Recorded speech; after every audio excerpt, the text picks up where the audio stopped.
Hello friends, welcome back to our channel. अगर आप भी बैचिंग प्लांट में इन्वेस्ट करके एक अपना अच्छा सेटअप रेडी करना चाह रहे हो, अगर आप भी चाह रहे हो कि आप आरएमसी प्रोडक्ट बेचो, आपको कंक्रीट बेचने में इंटरेस्ट है, तो आपको इस वीडियो को ज़रूर देखनी चाहिए। इस वीडियो में हमने ये बताने की कोशिश की है, ये बताया है कि अगर आप कोई भी सेटअप स्टार्ट करते हो, अगर आप बैचिंग प्लांट लगाना चाह रहे हो किसी भी एरिया में, तो आपका अप्रॉक्स एस्टिमेट, आपका कितना बजट आपको रखना पड़ेगा और कितना आपका इन्वेस्टमेंट होगा बैचिंग प्लांट के लिए। तो इस वीडियो में हमने सारी चीज़ें बिल्कुल ही एलेबरेशन करके पूरा एक्सप्लेनेशन के साथ बताया है, तो वीडियो को स्किप करके मत देखिएगा। अगर आपको जानकारी सच में चाहिए, अगर आप अपने कार्य को करने के लिए बिल्कुल माइंडसेट आपने करके रखा है कि मेरे को बैचिंग प्लांट का सेटअप ही करना है और इसी को कंक्रीट का बिजनेस ही मुझे करना है, तो ये वीडियो आपके लिए बहुत ही ज़्यादा महत्वपूर्ण होने वाली। तो दोस्तों, सबसे पहले हम देखेंगे कि जो हमारे बैचिंग प्लांट होते हैं उसको सेटअप करने के लिए आपको किन किन चीज़ों की रिक्वायरमेंट्स होती है। तो फर्स्ट ऑफ ऑल आपको एक प्लांट सेटअप एरिया चाहिए होता है। प्लांट सेटअप एरिया अगर आपके पास है तो अच्छी बात है, नहीं है तो आप लैंड किसी से लीज में ले सकते हैं या रेंट पे ले सकते हैं। उसके बाद सेकेंड पॉइंट की अगर हम बात करें, मटेरियल स्टोरेज एरिया चाहिए होगी। जहां आपका प्लांट सेटअप होगा उसी के आसपास मटेरियल स्टोरेज एरिया के लिए भी जगह चाहिए होगी, जैसे कि aggregate, sand, dust, 10 mm 20 mm जो हम स्टोरेज करेंगे उसके लिए एक मटेरियल स्टोरेज एरिया के लिए भी एक जगह चाहिए होगी। थर्ड पॉइंट में ट्रांसपोर्ट मूवमेंट एरिया, जैसे कि आपका टीएम या लोडर जहाँ पे चलेंगे उसके लिए भी थोड़ा बहुत जगह होनी चाहिए। आपको ये सारी चीज़ों को देखना पड़ेगा। एंड प्लांट ऑफिस एरिया आपको बनवाना पड़ेगा, और जैसे कि आप लेबर शेड वगैरह बनवा सकते हैं लेबर्स के रहने के लिए, या फिर आपके यहाँ हेल्पर है तो उनको रुकने की व्यवस्था आपको करवानी पड़ेगी। फिफ्थ पॉइंट में लोडर आपको रखना पड़ेगा। एंड सिक्स्थ, ट्रांजिस्ट मिक्सचर आपको लेना पड़ेगा, या फिर आप रेंट से भी ले सकते हैं या परचेज कर सकते हैं, depend on you. And seventh one is generator. अगर आपको गवर्नमेंट से इलेक्ट्रिकल सप्लाई नहीं मिल पा रही है तो आपको जनरेटर प्लांट में रखना पड़ेगा, क्योंकि आप बिजनेस करने वाले हो। तो ऐसा ना हो कि गवर्नमेंट से लाइट नहीं मिल पा रही तो आपका बिजनेस की वजह से अटका रहे, या फिर आपको लाइट मिली लेकिन वो कट ऑफ हो रही है, या प्रॉब्लम किस फेज की वजह से आपका कंक्रीट आप दे नहीं पा रहे हो। इसके लिए डीजी जरूर आपको प्लांट पे रखना चाहिए। अब हम सारी चीज़ों को बिल्कुल आपको एक्सप्लेन करके पूरा एक्सेल शीट में बताएंगे कि आपको ये सारी चीज़ें जो भी आप करोगे तो आपका इन्वेस्टमेंट कितना आएगा अप्रॉक्स। हम CP30 को लेकर चलेंगे, क्योंकि अगर आप बिजनेस कर रहे हो तो CP30 के नीचे का प्लांट लेना मुझे नहीं लगता कोई प्रॉफिट वाला डील होगा आपके लिए।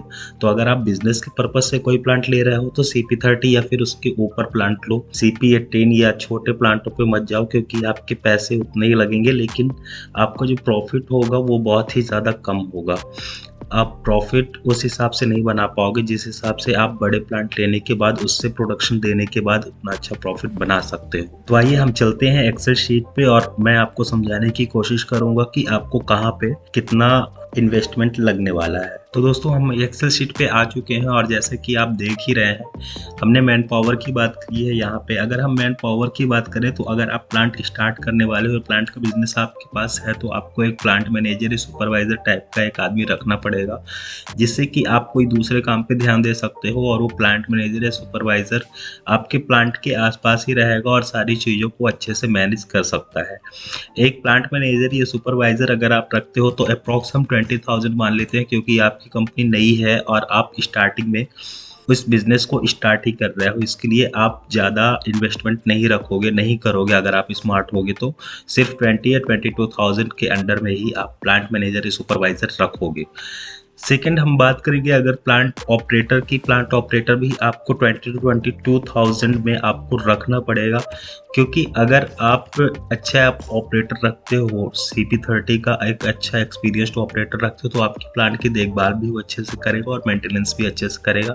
अगर आप किसी नए ऑपरेटर को रख लेते हो, कोई 12-13 हज़ार के ऑपरेटर को रख लेते हो, तो उससे ना तो मेंटेनेंस करते आ भी रहा है कि नहीं आ रहा है, ये चीज़ें आपको पता नहीं होगी, और प्लांट में फॉल्ट अगर आ गया तो आपके लिए बहुत ही ज़्यादा परेशानी वाली बात होगी। इसके लिए अगर आप स्टार्ट कर रहे हो तो किसी अच्छे एक्सपीरियंस्ड ऑपरेटर को अपने प्लांट पे रखें। थर्ड पॉइंट की अगर हम बात करें तो आपको 4 हेल्परों की ज़रूरत होती है CP30 में, तो बहुत ज़्यादा ज़रूरी है 4 हेल्पर रखना, क्योंकि बहुत सारे काम होते हैं जिससे कि अगर आपने हेल्पर में अगर कंजूसी की तो आपके प्लांट में प्रॉब्लम हो सकती है, क्योंकि बहुत सारे काम ऐसे होते हैं जो कि ऑपरेटर के बिना नहीं किया जा सकते। आप लेबर अगर लगाते हो तो लेबर आपकी उतनी अच्छी काम नहीं करेगी जितना अच्छा कि हेल्पर काम करते हैं। हेल्पर एक रिस्पॉन्सिबल पर्सन होते हैं और वो लेबर से कहीं ज़्यादा अच्छा काम करते हैं। इसके लिए आपको प्लांट में मैं सजेस्ट करना चाहूँगा कि लेबर ही रखें। तो अगर आप 4 लेबर रखते हैं तो 10,000 के हिसाब से भी अगर आप लगाओगे हेल्पर तो 40,000 रुपये आपको यहाँ पे पे करने पड़ेंगे लेबर के। ये मैं मंथली डेटा एनालिसिस आपको बता रहा हूँ। और ड्राइवर जो आप लगाओगे, जो आपका टीएम का ड्राइवर रहेगा, अगर आप स्टार्टिंग में काम कर रहे हो, स्टार्टिंग में बिजनेस आपने स्टार्ट किया है, तो आपको एक ड्राइवर एटलीस्ट रखना पड़ेगा, क्योंकि आपके पास टीएम भी एक ही होगा। इसके लिए एक ड्राइवर रखना पड़ेगा और एक ड्राइवर को आप 20 से 22,000 रुपये पे करेंगे। हम मान लेते हैं कि 20,000 रुपये में ही आपको ड्राइवर मिल चुका है और आपने 20,000 रुपये में लोडर ऑपरेटर भी रखा हुआ है, जो कि आपके मटेरियल को शिफ्टिंग के लिए काम करता है। तो यहाँ पे 1,20,000 रुपये की जो है वो मैन पावर आपकी होगी। मैन पावर के बाद हम बात करेंगे कि इसके अलावा और भी कौन सी चीज़ें हैं जो आपको जिसमें इन्वेस्टमेंट करना पड़ेगा और टोटल अमाउंट आपकी इन्वेस्टमेंट की कितनी होगी। तो दोस्तों, जैसे कि आप देख रहे हैं हम स्क्रीन पे आ चुके हैं। यहाँ पे आपको मैं बताऊंगा कि कैसे आप कितनी आपकी इन्वेस्टमेंट होगी। तो टोटल जो इन्वेस्टमेंट होगा आपके प्लांट पे वो 50 to 70 लैक्स का अप्रॉक्स होगा। आप अगर नया इन्वेस्टमेंट करना चाह रहे हैं, आपको प्लांट कंक्रीट का बिजनेस स्टार्ट करना है, तो इसके लिए 50 to 7 लैक्स रुपीज़ आपको अपने जेब से खर्च करने होंगे। इसे आप बैंक के थ्रू, आप लोन के थ्रू कुछ भी करवा करके अपना कम करवा सकते हैं। लोन में क्या क्या डॉक्यूमेंट्स लगेंगे, ये सारी चीज़ें भी मैं आपको नेक्स्ट वीडियो में दूंगा, क्योंकि ये वीडियो अगर मैं देने लग जाऊंगा तो बहुत बड़ी हो जाएगी। आप छोटी छोटी वीडियोस को देखो और समझो अच्छे से। इसके लिए हम नेक्स्ट वीडियो में ये सारी चीज़ें कवर करेंगे कि आपको कौन कौन से डॉक्यूमेंट्स लेंगे, कैसे आप लोन ले सकते हैं। एंड आपके पास अगर ज़मीन है आपकी खुद की तो अच्छी बात है, अगर नहीं है आपके पास ज़मीन तो आपको एक लैंड लीज में लेना पड़ेगा, जो कि आपको रेंट भी उसका पे करना पड़ सकता है अप टू 5 लैक्स तक, जैसा कि यहाँ पे आपको मैंने दिखाया भी है। आप जब प्लांट स्टार्ट करने से पहले जो उसका सिविल वर्क होगा, जो फाउंडेशन वर्क होगा, उसके लिए जो आपको पैसे खर्च करने पड़ेंगे 3 to 5 लाख उसके लिए आपको खर्च करने पड़ेंगे। डिपेंड करता है आप कितना अच्छा वहाँ पे सेटअप रेडी करवाते हो सकता है कि आप नॉर्मल सेटअप करवाओ तो ये पैसे बहुत ही कम भी हो सकते हैं, 3 लाख नहीं भी लग सकते हैं। हो सकता है कि 2 लैक्स में ही आपके सारे काम हो जाए। डिपेंड करता है कि आप कितने अच्छे से, कितना स्मार्टली वर्क करवा रहे हो और ज़मीन कैसी है। आपकी हो तो ज़्यादा अच्छी है, कहाँ पे है ज़मीन, मतलब अगर ऐसा लगता है आपको कि आपको शहर में बिज़नेस करना चाहिए तो उसके लिए ज़मीन के रेट अलग होंगे। गांव में बिज़नेस करना है रूरल एरिया पे तो उसके लिए अलग होंगे। तो सब कुछ डिपेंड करता है कि आप कहाँ पे प्लांट अपना सेटअप करने वाले हो और कहाँ पे आपको क्या चीज़ चाहिए। प्लांट एंड मशीनरी आप अगर परचेज करोगे तो 30 क्यूबिक मीटर का जो प्लांट है वो आपको मिलेगा 30 to 35 लाख के अप्रॉक्स। 30 to 35 हमने इसलिए कहा है क्योंकि 25 लैक्स के भी प्लांट आते हैं, 30 लैक्स के भी, 35, 40 लैक्स, अप टू 45 लैक्स तक CP30 आपको आसानी से देखने को मिल जाएगी। डिपेंड करता है आप कौन सी कंपनी का प्लांट लेना चाह रहे हो, आप लोकल लेना चाह रहे हो या फिर कहीं बाहर से मंगवाना चाह रहे हो। तो डिपेंड करता है कि कौन सा प्लांट आप लेना चाह रहे हो और कितने कैटेगरी का, कौन सी कैटेगरी का लेना चाह रहे हो। CP30 लेना है, CP18 या फिर 60 लेना है। तो अगर आप बिजनेस के पर्पज से ले रहे हो तो CP30 या फिर उसके ऊपर का ही प्लांट लें। भले ही आप पुराना प्लांट लो लेकिन CP30 के ऊपर का ही प्लांट लो, ये आपके लिए बहुत ही ज़्यादा बेनिफिशियल होने वाला है। और fourth one, stock raw material. आपको रॉ मटेरियल को स्टॉक करने के लिए जो स्टोरेज एरिया चाहिए था उस पर आपको अप्रॉक्स 10 लाख का रॉ मटेरियल आपको वहाँ पे रखना पड़ेगा, ताकि कोई भी कंक्रीट आता है तो ऐसा नहीं कि अब कंक्रीट आया तो आप रॉ मटेरियल खरीदने के लिए चल दो। आपको वहाँ पे अप्रॉक्स 10 लाख का रॉ मटेरियल पे इन्वेस्टमेंट करना पड़ेगा। ट्रांजिट मिक्सचर जो आप परचेज करोगे 20 to 25 लाख का ट्रांजिट मिक्सचर आपको आसानी से मिल सकता है। एंड नेक्स्ट वन हम बात करेंगे, जो आप प्लांट स्टार्ट करने से पहले लाइसेंस वगैरह बनवाओगे तो उन सब की फीस, कौन कौन से लाइसेंस लगेंगे, कौन कौन सी चीज़ें आपको लगेंगी, वो सारी चीज़ें हम बाद की वीडियो में बात करेंगे।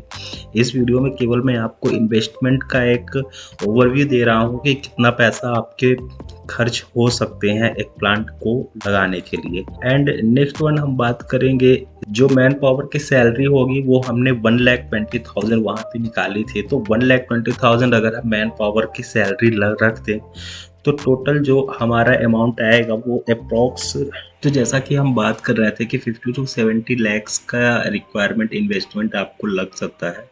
और हमने सारे फिगर्स पे आपसे बात भी की कि कितना कितना किस पॉइंट पे लग सकता है। अगर हम इसका टोटल देखेंगे तो हम देखेंगे कि 65,20,000 अप्रॉक्स आपको इन्वेस्ट करने पड़ेंगे अगर आप बैचिंग प्लांट का बिजनेस का सेटअप स्टार्ट करने वाले हो तो। इसलिए आप जब भी स्टार्ट करो थोड़ा सा एनालाइज करके सारी चीज़ों को समझ के स्टार्ट करो। आपका इससे कम इन्वेस्टमेंट भी हो सकता है कि आपके पास खुद की ज़मीन हो तो 5 लाख रुपए यहाँ पे ऑलरेडी हट जाएगा। हो सकता है आपके पास प्लांट एंड मशीनरी कहीं से आपको सेकेंड हैंड मिल जाए तो इसमें भी आपका प्राइस बहुत ज़्यादा लेस हो सकता है। हो सकता है स्टॉक मटेरियल आप जो ले रहे हो उसके लिए आपने लोन निकलवा लिया है, या फिर कई सारी चीज़ें लोन में भी हो सकती हैं। तो ये प्राइस आपका अप डाउन हो सकता है, डिपेंड ऑन यू कैसे आप किस चीज़ को मैनेज कर रहे हो, कैसे आप काम करना चाह रहे हो। हमने एक ओवरव्यू देने की कोशिश की है कि अगर आपके पास कोई भी सोर्स नहीं है, अगर आपको सारी चीज़ें नई परचेज करनी है और आपका जो लोडर है उसको हमने यहाँ पे उसके रेट नहीं लिए हैं, तो कई सारी चीज़ें डिपेंड करता है कि आप कैसे मैनेज करते हो। सकता है 65 लाख को आप 30 लाख में कन्वर्ट कर लो या 20 लाख में ही आप स्टार्ट कर सकते हो अपना business. It's totally depend on you कैसे कम करना है, किस किस चीज़ में आप कम कर सकते हो। उसके लिए अगर आपको समझ में नहीं आ रहा तो मैं उसकी नेक्स्ट वीडियो भी बनवा दूंगा। इसके लिए क्या डॉक्यूमेंट्स चाहिए, किस टाइप के लाइसेंस चाहिए और क्या क्या चीज़ें चाहिए, ये सारी चीज़ों से रिलेटेड मैं आपको नेक्स्ट वीडियो में बताऊंगा। तो ये वीडियो कैसी लगी आप कमेंट करके ज़रूर बताएं। अच्छी लगी हो तो वीडियो को लाइक करें, चैनल को सब्सक्राइब करें और दोस्तों के साथ शेयर जरूर करें। Thanks a lot for watching this video.